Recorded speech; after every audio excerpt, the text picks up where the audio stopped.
नमस्कार, capital TV देख रहे हैं आप। मैं हूं आपके साथ पूजा। राहुल गांधी का धरना पॉलिटिक्स पार्ट 2 आज फिर दिल्ली में देखने को मिला। पैलेट गन से घायल छात्र साहिल लोचप को साथ लेकर राहुल गांधी संसद मार्ग थाने पहुंचे और पुलिस से एफआईआर दर्ज करने की मांग की। राहुल गांधी ने आरोप लगाया कि छात्र की शिकायत पर एफआईआर दर्ज नहीं की जा रही है। इसके बाद राहुल गांधी थाने के बाहर ही धरने पर बैठ गए और कहा कि जब तक एफआईआर दर्ज नहीं होती वो वहां से नहीं हटेंगे। उनके साथ प्रियंका गांधी वाड्रा समेत कांग्रेस के कई बड़े नेता और कार्यकर्ता भी मौजूद रहे। पर देखिए, पैलेट गन विवाद अब सुप्रीम कोर्ट में है। सुप्रीम कोर्ट ने 20 जुलाई की घटना में पुलिस बल के इस्तेमाल और पैलेट गन के आरोपों की जांच के लिए हाई पावर्ड कमेटी के गठन की प्रक्रिया भी तेज कर दी है। कोर्ट ने यह भी कहा है कि पैलेट गन का इस्तेमाल नियमों के तहत केवल असाधारण परिस्थितियों में किया जा सकता है और घायल प्रदर्शनकारियों को इलाज उपलब्ध कराने का निर्देश भी दिया गया है। यानी मामला पहले से ही कानूनी जांच के दायरे में है। लेकिन इसके बावजूद आज राहुल गांधी खुद थाने पहुंच गए और धरने पर बैठ गए। तो आखिर राहुल गांधी करना क्या चाहते हैं? आज कांग्रेस की राजनीति पर ही चर्चा करेंगे। चर्चा के लिए मेरे साथ स्टूडियो में मौजूद हैं कैपिटल टीवी के editor in chief doctor Manish Kumar. Doctor साहब, बहुत बहुत स्वागत है आपका। धन्यवाद। क्या करना चाहते हैं राहुल गांधी? देखिए, बड़ा बढ़िया ये सवाल है। क्या हो रहा है उससे ज्यादा इंपॉर्टेंट सवाल है कि क्यों हो रहा है। जी, रणनीति बिल्कुल साफ है कि कांग्रेस के कई वरिष्ठ लीडर राहुल गांधी के इस थिएट्रिक्स से खुश नहीं है। राहुल गांधी का ऑलरेडी अंदर अंदर विरोध शुरू हो गया है, लेकिन राहुल गांधी के सामने कोई कुछ बोल नहीं सकता। ये पूरी कहानी अगर समझना है तो ये जानना जरूरी है कि CWC की बैठक जो हुई है अभी, उसके अंदर क्या हुआ। सारी दुनिया कुछ और कह रही है। जैसे मनीष तिवारी ने कहा कि जिस तरीके से हम लोग पार्लियामेंट में बर्ताव कर रहे हैं वो ठीक नहीं है। कन्हैया ने कहा कि जिस तरीके से पॉलिटिकल स्पेस खा रहा है ये कॉकरोचेस, है ना, कॉकरोच जनता पार्टी, उसे हमें डिस्करेज करना चाहिए। अपने आप को हमको डिसोसिएट करना चाहिए। और भी कई सारे सजेशंस आए और अजीबोगरीब कॉन्फिडेंस में थे राहुल गांधी। राहुल गांधी का जब मौका आया तो बार बार वो बीच में इंटरवीन करते थे। कोई प्रॉब्लम बताता था कि ये प्रॉब्लम है, ये प्रॉब्लम है। राहुल गांधी ने कहा, भाई आप लोगों को कुछ मालूम नहीं है। मोदी तो गए, 3 महीने से ज्यादा सरकार नहीं चलेगी। Modi is gone. बस आप उनका भाषण देखिए, भाषण सुनिए, पॉपकॉर्न खाइए, भाषण सुनिए। शेक कर रहे हैं मोदी। अब ये मोदी वो मोदी नहीं है। ही नोज 3 महीने में वो जाने वाला है। बेटा तो बेटा, मां भी 2 कदम आगे। मां ने कहा कि नहीं नहीं नहीं, चना भी खाओ साथ में। आप CWC की मीटिंग में इस कॉन्फिडेंस के साथ, at ease, with smiling face, making fun of prime minister, कि वो तो गया, वो तो गया। अब सारे लोग एक दूसरे का मुंह देख रहे हैं वहां। भाई कैसे जाएगा, कैसे जाएगा? प्रधानमंत्री के जाने का तो 2 ही तरीका है। There are only 2 ways। Hindustan में तीसरा कोई रास्ता नहीं है। पहला है कि वो प्रधानमंत्री चुनाव हार जाए, तो अभी चुनाव होने वाले हैं नहीं, चुनाव तो 29 में होगा।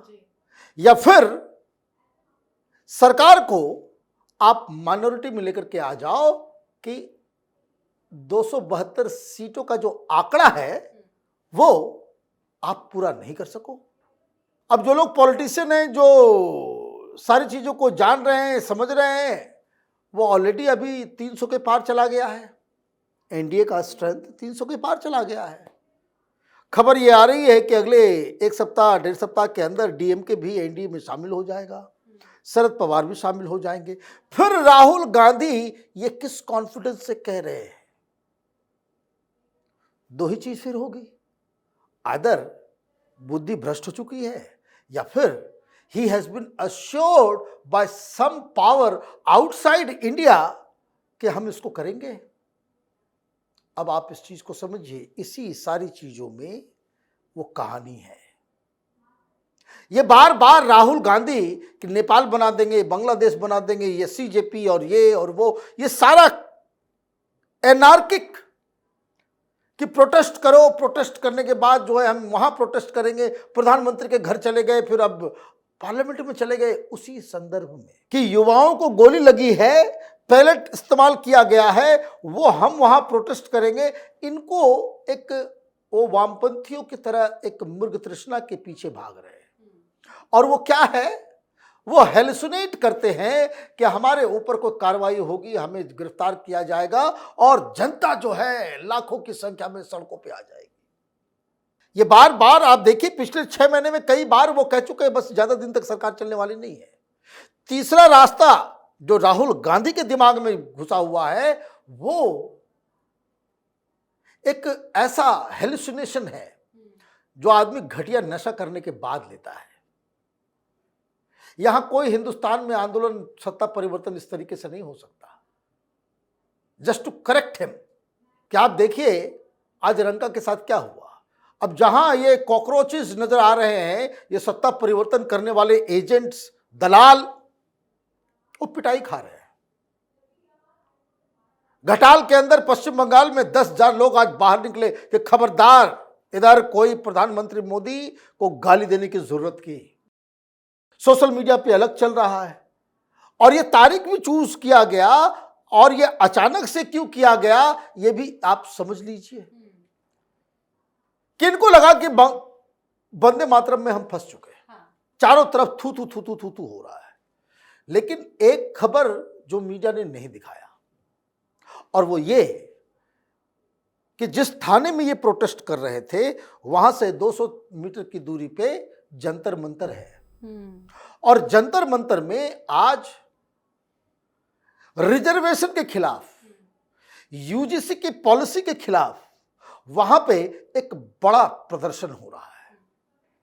आप ये समझिए, जैसे ही राहुल गांधी को ये मालूम चला, आप पैरेलल जो है आपने खड़ा कर दिया, क्योंकि वो लड़का दलित है, आप लेकर के आ गए। आप इस सारे खेल को समझने की कोशिश कीजिए।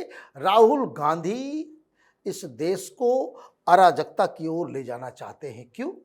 क्योंकि यही उनका रास्ता नंबर 3 है कि आप इतना बवाल करो, इतना सब। भाई आप देखिए, प्रधानमंत्री मोदी को इतनी गालियां दी गई, आप चलिए कुछ नहीं बोलते, लेकिन आपको यहां तक तो जरूर कहना था कि ये जो है तरीका ठीक नहीं है।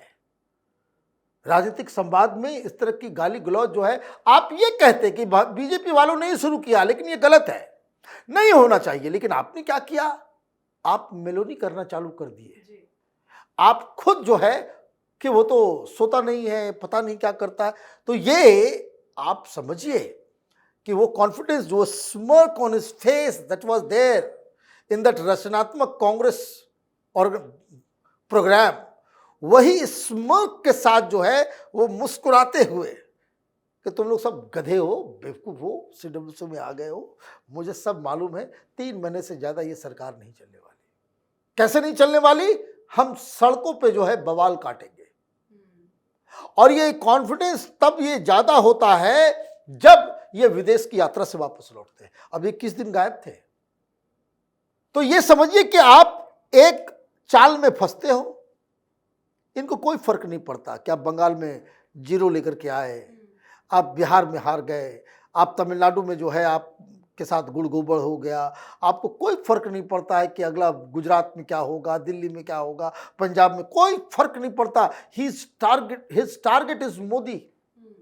मोदी टारगेट पे है, और मोदी को वो बवाल काट के, ये जेनजी के नाम पे हिंदुस्तान में जो है एक आतंक मचा करके, हंगामा करके, वो सरकार को बदलने में वो इंटरेस्टेड है। और इसलिए हर दिन, अभी ये शुरुआत है, मैं करीब 15 दिन पहले ही कहा था कि आप राहुल गांधी के बर्ताव को पार्लियामेंट के अंदर जो देख रहे हैं, पार्लियामेंट सेशन खत्म होगा तो राहुल गांधी ये काम सड़क पे आकर के करेंगे।